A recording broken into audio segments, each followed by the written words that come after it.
Môre, hoe gaan dit by julle? Dis Dinsdag. Ja, julle, ek hoop julle is wakker. Drink koffie, was jou gesig, maak reg vir die nuwe dag. En as jy nog nie 'n rede gehad het om op te staan nie, vind een. Die Here gee elke dag vir ons in sy groot genade 'n rede vir opstaan. En mag dit dan ook wees dat elke asem wat jy uitblaas en elke asem wat jy inhaal, dat dit sal eer bring en dat dit sal wees tot verheerliking van die Here. Dit is ons rede vir bestaan.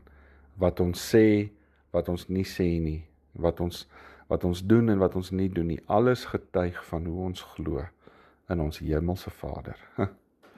Ek wil vanmôre begin in Johannes 12 vers 36, daar staan, en terwyl julle die lig by julle het, moet julle glo in die lig, sodat julle kinders van die lig kan wees. Is dit nie 'n soort gelyke herinnering aan Matteus 5 vers 15 nie? Julle is die lig vir die wêreld. Laat julle lig dan so voor mense skyn, dat hulle julle goeie werke sien en julle Vader in die hemel verheerlik. Jy weet julle, vir ons as mens beteken lewe, maar net om te lewe, nê? En wanneer ons gesond is, en as ons goed voel, en ons het genoeg, dan voel dit vir ons, nou lewe ons, né? Dan voel dit vir ons, of ons altyd wil lewe, of ons nou berge kan versit, en of ons alles kan oorwin.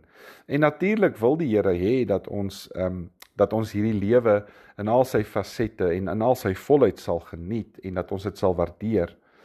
Maar die evangelies kom leer vir ons iets anders. Dis iets wat lynreg indruis teen die normale prentjie van lewe. Jesus kom wys vir ons dat die lewe juis gaan oor dood wat lewe bring. As hy sterf, dan gee hy lewe. As hy homself gee, dan ontvang ons die lewe. As hy terwyl hy neerdal, dan word ons langs die Vader troon verhef. As ek in myself sterf, dan kan hy in my sigbaar word deur in my te lewe. En Jesus wys ook vir ons dat die lewe gaan oor weggee liefde. As ek iets in myself opoffer ter wille van ander, as ek dit weggee sonder hierdie verwagting om dit terug te ontvang, as ek die mindere is, sodat die ander een groter kan word, ek kan myself onvoorwaardelik vir ander gee, dan tree ek lynreg op teen die normale manier van sogenaamde lewe. En dan leef ek juis radikaal anders. Ek lewe soos die Here Jesus.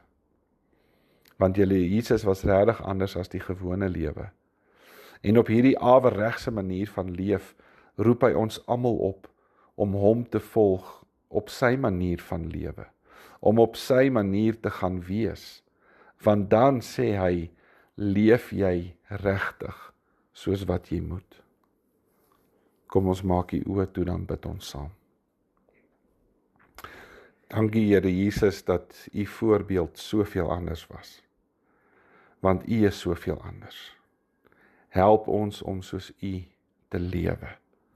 Ek bid dit in Jesus se naam. Amen. Dankie julle moet 'n wonderlike en 'n geseënde dag verder hê. Môre praat ons weer. Totsiens.